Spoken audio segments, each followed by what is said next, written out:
Hello, welcome back to the sideboard here at Magic Spotlight Foundations at SEGCon Atlanta. I'm Nick Miller alongside Devon O'Donnell, aka Doomwake. That's me. Undefeated 9-0 player here. We're getting a deck tech with the Selesnya tokens deck. One of the all-stars of the weekend, I would say.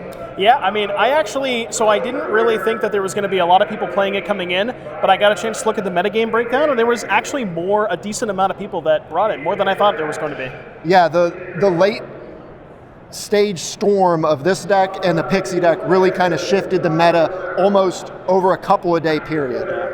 Did you consider that coming into the weekend, or were you like, this will be unexpected, this will be powerful because of those reasons? Well, so I did play a lot with the Pixie deck in my testing leading up like Sunday, Monday, Tuesday in that area, and I like the Pixie deck. I like a lot of what it's doing, but the mana base is a little sketchy sometimes. You have a lot of pain lands. You end up starting games against mono red. You start games at 10 to 12 life. It's a little shaky sometimes. So I decided to go with this deck because, for lack of a better term, I think this is just doing the most powerful things. Like there was a game today where I went turn 3 Cage, put an Overlord into play, and there's not a lot of decks that can really beat that. Yeah, and I think we got to talk about Collector's Cage because this is the namesake card of the deck. I would say it's a green-white creature deck, but this is the payoff. This is the thing that you're trying to do every game. Tell us about some of the things you can do with this card and what makes everything tick with it. Yeah, so Collector's Cage is a hideaway card for people who may not have played with that mechanic. Was it Lorwyn, those lands? Yeah, Lorwyn. Yeah. And you basically look at the top 5, you get to take a big card, or any card for that matter. But what's nice about it is, so you need 3 creatures with different powers to be able to cast the card for free. And there's a ton of token makers, that's kind of what the whole deck is based around. But the idea is, hopefully you will want to hit Collector's Cage into Overlord, but sometimes, that's not always going to happen. And even in the games where you don't, it's still a good value engine. You can play a Salvager, any one of your 3-mana token makers, it's still fine with. And then the other thing that Cage does is, besides doing the broken thing, it just makes combat really hard for your opponent because you can activate it at instant speed. Yeah, they're always having to figure out what's going on. Then they have to think about, well, what could be underneath on top of that? And then some of the things you get to do with it, I just saw you wrap up your match casting a sideboard split up off of it. I'm just like, okay, that's messed up too. You go to combat, attack with all of your creatures, then after attackers, before blockers, split up untapped creatures.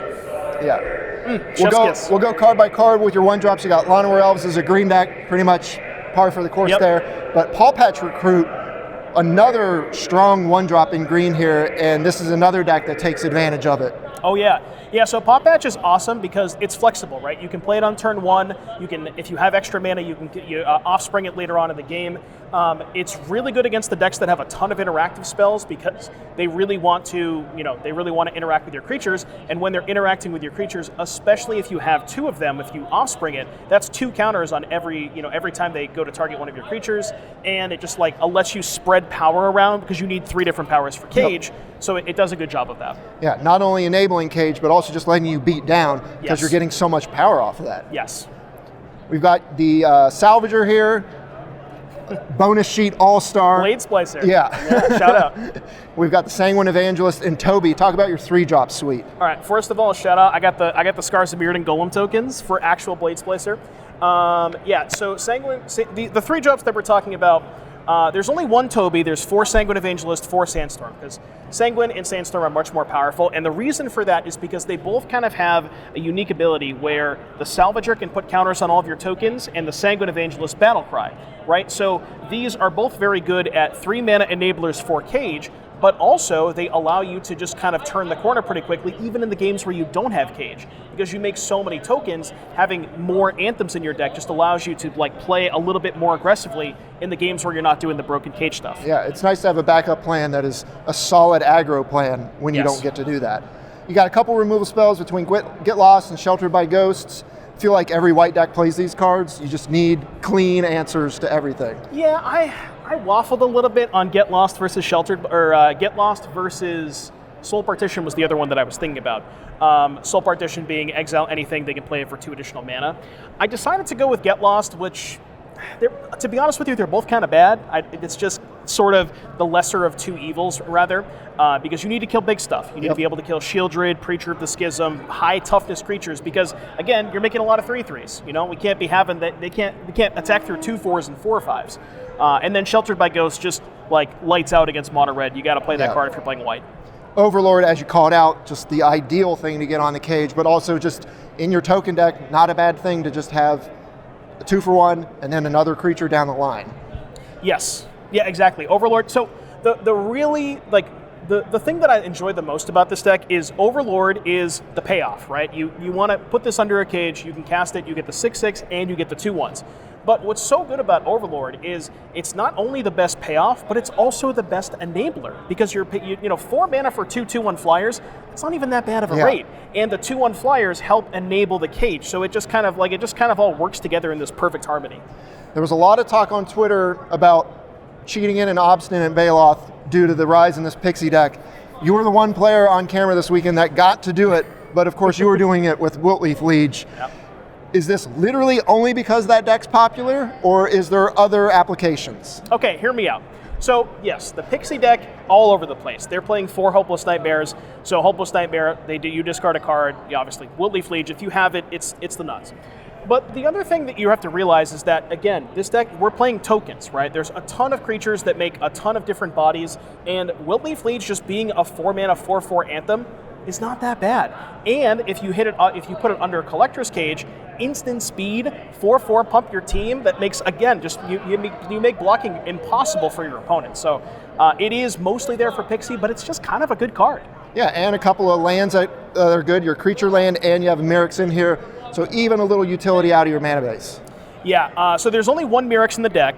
Last minute swap, I actually decided to play the 4th copy of Restless Prairie over the second Mirx. So this was actually the swap that I made. I'm really happy I did that. Restless Prairie it's just amazing. Again, it's just more ways, you make a lot of tokens, Restless Prairie, pump your entire team. This is very important against the Sunfall decks, because a lot of times what happens against Sunfall is you need to make a big board, you get one big attack, and they Sunfall you. And if the one big attack puts them down to 3 or less life, this is just game the next turn, even through a Sunfall. Yeah. Take us through the sideboard here. You have, of course, more Wileaf Lieges here, so you just hammer home the Pixie deck, of course. I'm ready for him. You got a removal suite, Elspeth Smite, Split Up. What about Aven Interrupter? So Aven Interrupter and Invasion of Gobakhan, this is kind of a package deal. So the one deck that I do not want to play against in the entire tournament is any deck with Sunfall, because I'm a green-white deck that plays a lot of creatures. Yeah. Sunfall, really good against that stuff.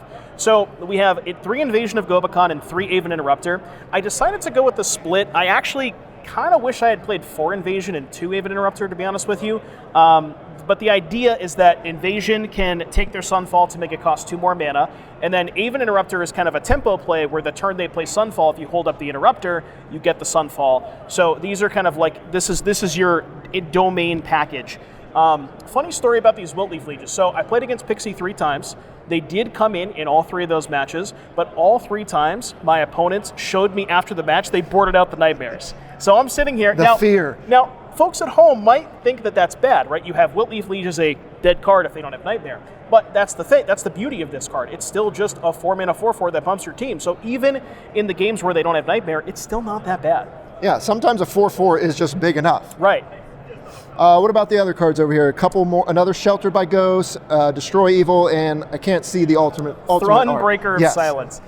This was kind of last-minute addition. I had a second copy of Destroy Evil, but I decided to play 1 Thrun. It's just a good card against Dimir. It can't be the target of non-green spells or abilities, so they can't really kill it.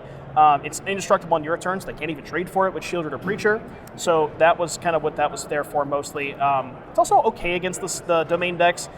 It's bad against Sunfall, but that's kind of the only card they have. 4th copy is Sheltered for mono red. Destroy Evil, sort of the same thing. High toughness creatures, Preacher. Shieldred, got to get rid of that. And then, we mentioned the 2 split ups and the 2 smites. More stuff for mono red. Well, I would ask how you're feeling, but you're 9-0, so it's obviously really good. Yeah. What do you expect to see tomorrow now that you're kind of at the top of the metagame, and what are your expectations now? Well, I mean, be honest with you, did not think I'd be here right now talking to you and having this deck tech. So I'm just kind of I'm playing with house money at this point. It's going to be interesting. So now that we, for those of you who don't know, day 2 at home is open deck lists, and I got these Wileaf Legions here. They get a lot worse than open deck lists. So we'll have to see how that plays out tomorrow. See how much Pixie there is. But yeah, I mean, deck performed insanely all day. I love this deck. I've been playing it for a long time, and I'm excited for tomorrow. All right, well, good luck to you tomorrow / today when you're watching this. Devon, thanks for joining me here in the sideboard. Stay tuned all weekend long for the action here in Atlanta.